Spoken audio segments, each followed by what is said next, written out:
নির্বাচন অবশ্যই ফেব্রুয়ারিতে হবে বলে জানিয়েছেন মুক্তিযুদ্ধ বিষয়ক এবং দুর্যোগ ব্যবস্থাপনা ও ত্রাণ মন্ত্রণালয়ের উপদেষ্টা ফারুকী আজম বীর প্রতীক।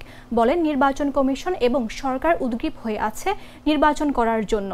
নির্বাচনের দিকে সবাই ঐক্যবদ্ধভাবে এগিয়ে যাচ্ছে বলেও মন্তব্য করেন তিনি। সোমবার দুপুরে চট্টগ্রামের মিরসরাই উপজেলার বিভিন্ন পূজা মণ্ডপ পরিদর্শনে এসে সাংবাদিকদের প্রশ্নে একথা বলেন উপদেষ্টা।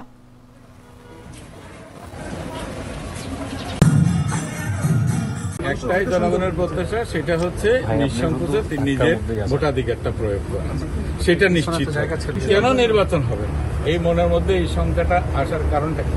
কোনো কিছু কারণ নাই। নির্বাচন কমিশন এবং সরকার এবং জনগণ সবাই আমরা উদ্গ্রীব হয়ে আছি নির্বাচন করার জন্য। যাতে নির্বাচনের দিকে অলরেডি আমরা সবাই ঐক্যবদ্ধভাবে যাচ্ছি, তো সেখানে কোনো শঙ্কিত হওয়ার মতো কোনো কারণ নাই। আমরা নির্বাচন হবে, আমাদের এখানে নির্বাচিত সরকার আসবে, জনগণ যাকে পছন্দ করে তাকে তাদের সরকার হিসেবে নেবে, ভোট দিয়ে নির্বাচিত করবে।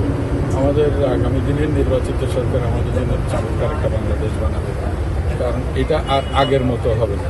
আগের মতো যেরকম এক দেশদর্শী, এক দলদর্শী, এক ব্যক্তিদর্শী, এই ধরনের কোনো দেশ।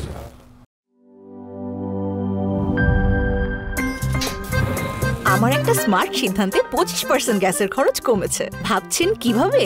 সাধারণ গ্যাস স্টোভ বদলে আমি এনেছি আরএফএল গ্যাস স্টোভ। এর সাইন্টিফিক নজল ও ব্রাস বার্নার ক্যাপ সমানভাবে তাপ ছড়িয়ে রান্না করে দ্রুত, তাই গ্যাসও বাঁচায় 25%, টাকাও বাঁচে 25%। আরএফএল গ্যাস স্টোভ নিরাপদ ও গ্যাস সাশ্রয়ী।